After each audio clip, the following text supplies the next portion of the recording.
Hello brew tubers and welcome to the clubhouse. This is my little drinking shed. As you can see, you've got pumps and there's a keezer here as well. So all very exciting. And this is the debrief video for my beer festival which I held on the Saturday just gone. Happy Homebrew Wednesday incidentally, for today is Wednesday. So yes, I'll be showing you a couple of the beers I made for the beer festival and also show a couple of photographs of the event. So here is the beer list from the beer festival. So number one, see there. So number one was the Czech Pilsner. Number two was the St Clement's Lager. Number three was the Limoncello wheat beer. Number four was the Strawberries and Cream wheat beer, and number five was the English IPA on cask. So yes, I suppose I better pour the first one out, some Czech Pilsner. That's behind the bar there.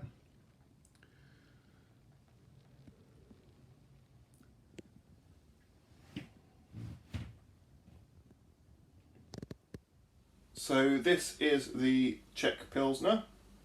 As you can see, cloudy as hell. Had a bit of trouble with it when the beer festival. The tube which goes into the keg and the little tower at the top, I'm not sure what happened. It either blocked or was broken or something like that. So halfway through the beer festival, had to degas it, take it out, replace it with a spare one I had. And it's raised up all the sediment and it's made it bloody hazy, which is such a shame because it actually tastes very good. So, Czech Pilsner, it's a smash beer, lager malt and Saaz hops.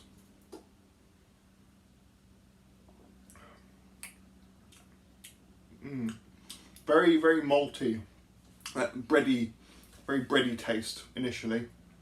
And you get sort of a crisp dryness as well.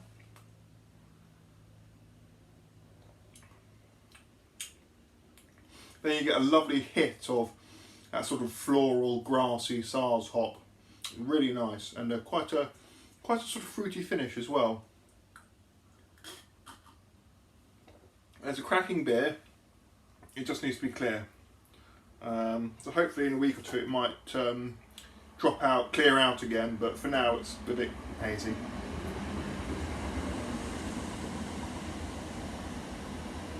But yeah, it does taste very good.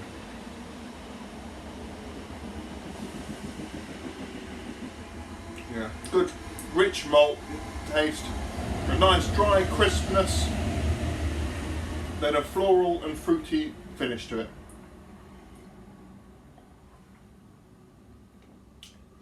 Nice sweetness, hint of bitterness, but yeah, had it not been so yeasty, it would have been excellent. But yeah, it is a wee bit yeasty at the moment, so oh well. Right, brew tubers, here we have the St Clement's Lager. Lovely and clear, as you can see. That was actually what the Czech Pilsner looked like before I had keg issues.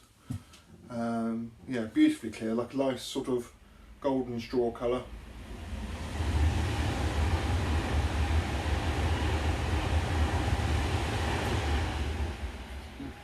On the nose you get the faintest hint of orange and lemon,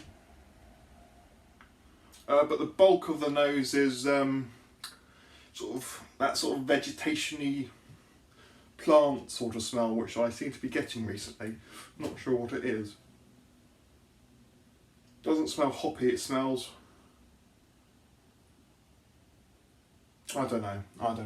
I mean, there are hints of orange and lemon there, but there is something else which I'm not entirely happy with, but never mind.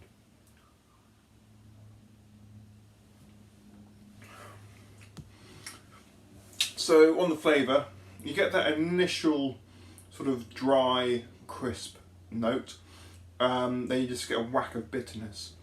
It's sort of like an orange lemon peel bitterness, I suppose, but there's a little bit too much. There is a waft of lemon in it, but not enough. it could probably do with a hint of lactose or something, just to sweeten it a bit.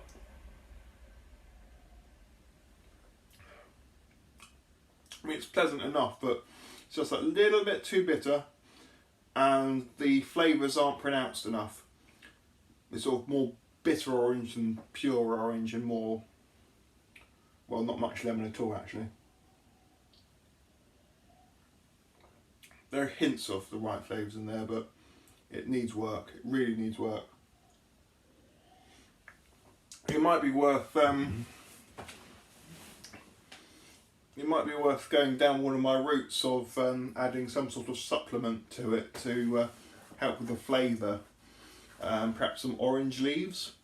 If you ever see an orange tree, try tasting one of the leaves and you'll be pleasantly surprised. It is very orangey. Like those little towels you get at Indian restaurants. Yeah, very orangey. So I might try something with orange leaves perhaps. Or I know that Twinings do blood orange tea bags. Perhaps that might be a route to look at. Lemon flavour. Not so sure about. Things to think about. I mean, as I said, it is a tasty enough little lager.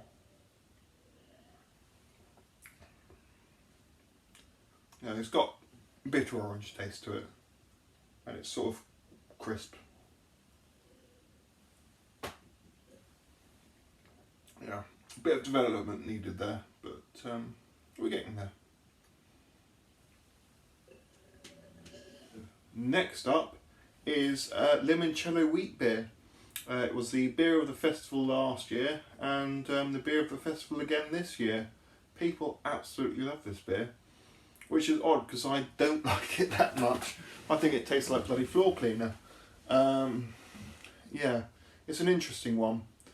The version I did last year was just over 8%. I really needed to cut back on the ABV of this. So I made it 5.2%. Incidentally, I don't think I mentioned, the Czech Pilsner was 4.6%, and St Clement's Lager was quite hefty at 5.9%. So, yes. But yeah, 5.2 for the limoncello wheat beer, so a couple of percentages down from the first time I made it. So it got a nice sort of yellow colour to it. Hazy because it's a wheat beer.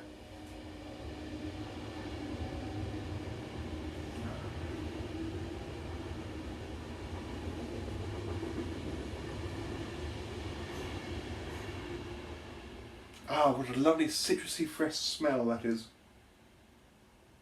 I mean, it's got a bottle of limoncello in it, of course it smells bloody lemony. Smells a bit like floor cleaner to me, but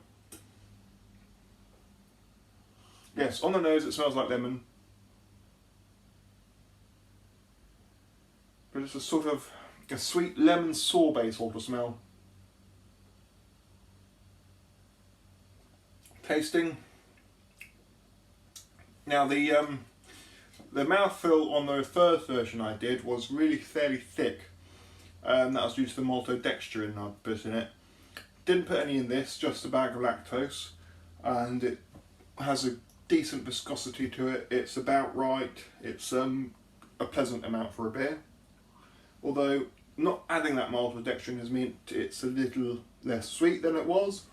So instead of it being a very sweet lemon beer, it is a more bitter lemon beer.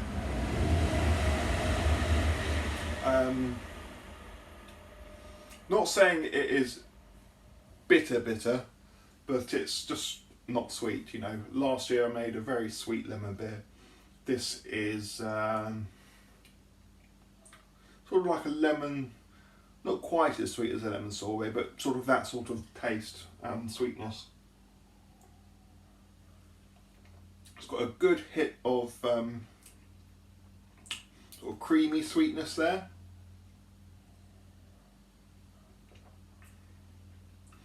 And sort of a bitter lemon punch. And then just sort of a pleasant lemony fresh finish.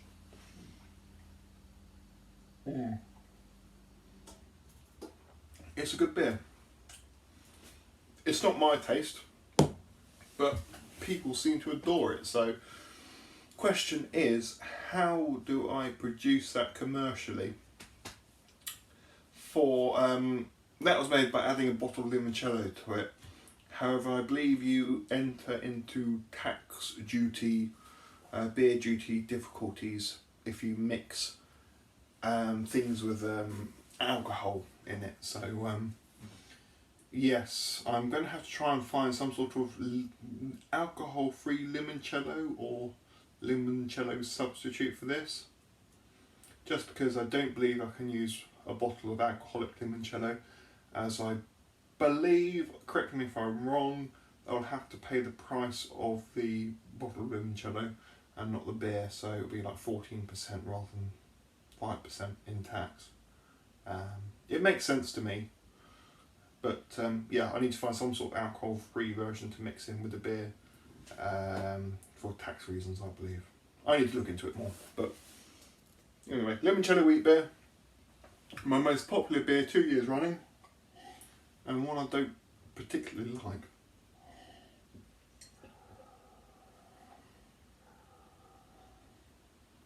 Okay, we're going to take a little break there. Have a look at a few photos of the beer festival. Yeah, it was a good night.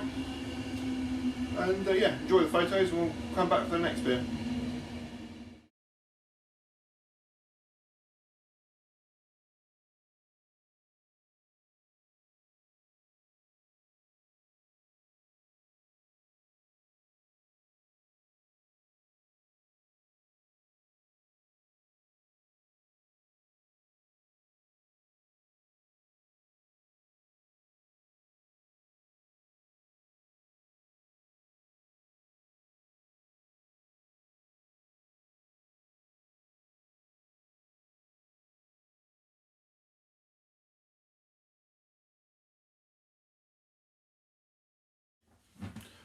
Well, I hope you enjoyed those little photographs there. We kicked off at midday, but people didn't really turn up until about 2 or 3 o'clock. Lit the barbecue about 3, I suppose it was. People cooked their own food. It was a bit segmented compared to previous years. Because it was supposed to be a wet day, we'd set up the tarpaulin in the courtyard. And had opened up the garage for people to stay in. So there's people in the garage, then there are people down here in the clubhouse, there are a couple of people in the garden because it didn't rain after all, despite the 90% likelihood of rain on the weather forecast. So people in the garden, we had a couple of people in the brew shed because one of the beers was in the brew shed. So yeah, compared to previous years, people dotted around a bit more, which wasn't so good. It wasn't really as tight as it had been in previous years. Yes, anyway, that's the only sort of downer on previous years. I think the fact that people were so here and there was a bit sporadic.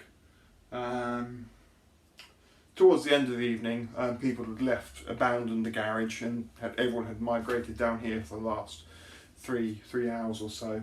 I called last orders at 10. But yeah, we had this window open, and we were chatting to people outside, and yeah, there's about 4 or 5 people in here, so yeah, it's quite good. Anyway, the next beer, one I've rebrewed again, strawberries and cream wheat beer, or the Wimbledon wheat beer, as I like to call it. This one is 4.2%. I don't think it's as sweet as it was last time. Don't know why, but it just doesn't seem to have as much of a punch as the first time I did it. Again, not exactly sure why. On the nose, you get a hint of strawberries, but a lot of creamy vanilla smell. This was made using lactose and a vanilla pod, as well as strawberry and raspberry Twinings tea bags. So yes, very sweet on the nose, very creamy. And a hint of strawberry and a lot of vanilla. So colour, sort of a orange with a red hue sort of thing. Obviously cloudy because it's a wheat beer.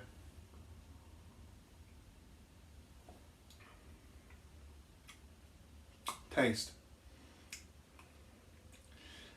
It doesn't feel as fruity as before, which is quite unusual.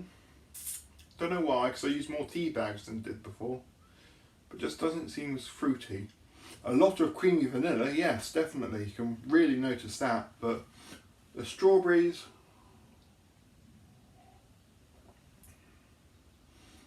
I mean, they're there. Yes, they're there. Of course they're there. But there's just a lot more creaminess to it this year than the last time I did it, which is interesting. As I think the recipes are virtually identical.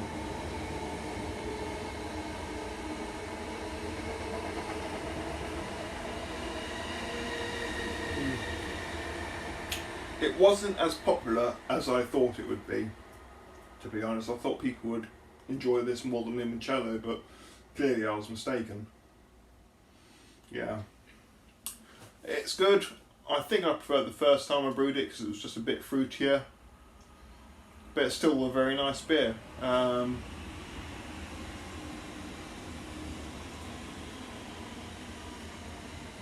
It's called Strawberries and Cream, and that's pretty much what you get. It's just, I think the cream and vanilla is a little bit more overpowering in this than it was the first time, so that's something to think about. So here we have it, the last beer of the beer festival, and the only beer on cask.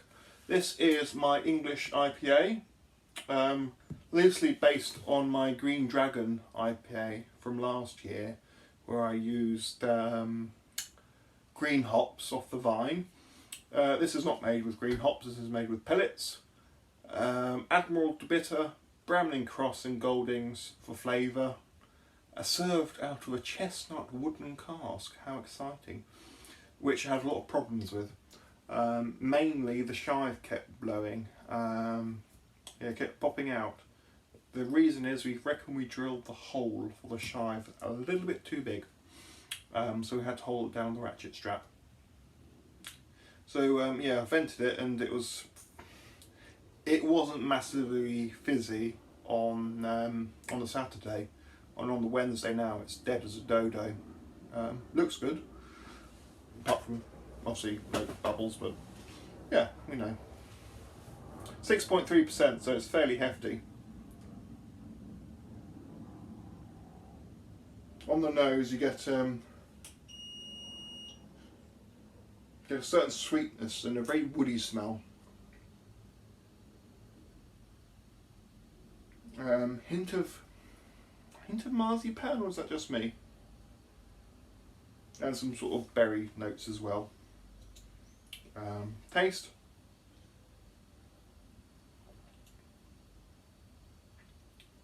Yeah, this is finished. I need to chuck the cask out.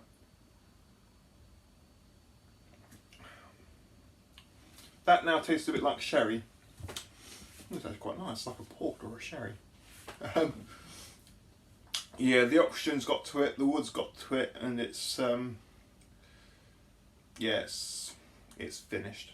I mean, cask beer only has 3 days shelf life, and that's a week old now, so yeah, it wasn't to survive well. But at the time of the beer festival, it had a lovely sort of toffee sweetness, and a really big, interesting whack of sort of slightly astringent wood taste from the obviously wooden cask, and yeah, a little bit of blackberry, blackcurrant sweetness, and some nice sort of golden punch to it. I mean, it's only about 50 or 60 IBUs, can't remember exactly, but yeah, no, it was really good on the day of the beer festival, if a tiny bit flat even then.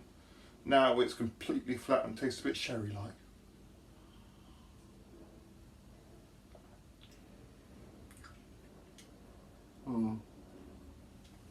Yeah, I'm going to have to chuck the rest of that cask away.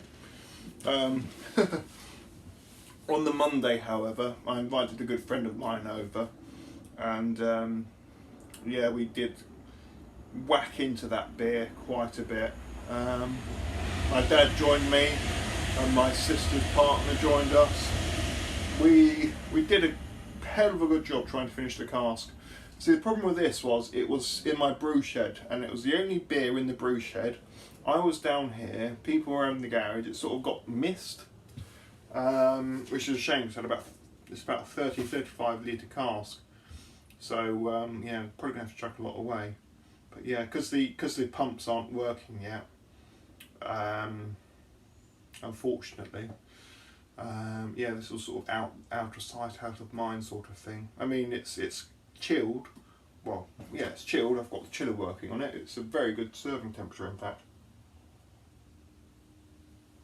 But yeah, unfortunately, it was a victim of being out of the way, which is a shame because personally, I'd rate that the beer of the festival. Bit strong. The wood tones were probably a little bit overpowering because of the it's a brand new cask, wooden cask, so there's a hell of a lot of flavour in the wood still. So yeah, probably suffered a little bit from that, but otherwise I think it's a freaking brilliant beer. Definitely, I won't change the recipe at all. Might add the tiniest little bit more bittering hops, but apart from that, I'm not changing that recipe. That is a cracking beer. Strong at 6.3%, I know, but a decent IPA should be strong, I think. Anyway, that is the end of the beers I had. Yeah, I mean, it was a great beer festival. I really enjoyed it. So first time showing off this lovely new shed that my dad kindly built for me. We'll have an official opening of the shed in a couple of weeks' time. I'm going to brew 2 beers to serve here. My Jester and Olicana Pale Ale, which I was supposed to have for this beer festival, but the shive blew on the cask and I lost the whole lot of beer. 20 foot it shot that shive away. Yeah, so oh Christ, that scared the freaking living daylights out of me. Yeah, so I'll do a pale ale, probably do a mild as well. Serve them both off the old beer engines, the handfuls here. And yeah, should be a nice little piss up again. We've already got severely drunk in this shed. It's a really bad idea building yourself a pub in the back garden. Very bad idea. I'm not supposed to get as inebriated as I have been. Oh well, it's fun. I know people are enjoying it. So yes, that was the beer festival then. The next one will be on the 30th of November, which will be my Victorian beer festival. If I thought that this one was messy, the Victorian beer festival will be even worse. For most of the recipes from the 19th century appeared to be like 8, 9, 10% ridiculous strength beers. But that won't be down here, that'll be up by the garage. I'll put a table down. I've got the Imperial Stout made for it, and I'll be making probably a Victorian IPA, possibly a Victorian mild, and a lighter beer as well. So have 2 kegs, 2 casks, job done. So yes, I think I'm going to leave it there. If there's any more photos left over, I'll put them at the end of this video. Really good beer festival. Thank you to Steve Calvi, for his hard work with the branding. He's done a fantastic job on them. And yes, we'll see you all again soon.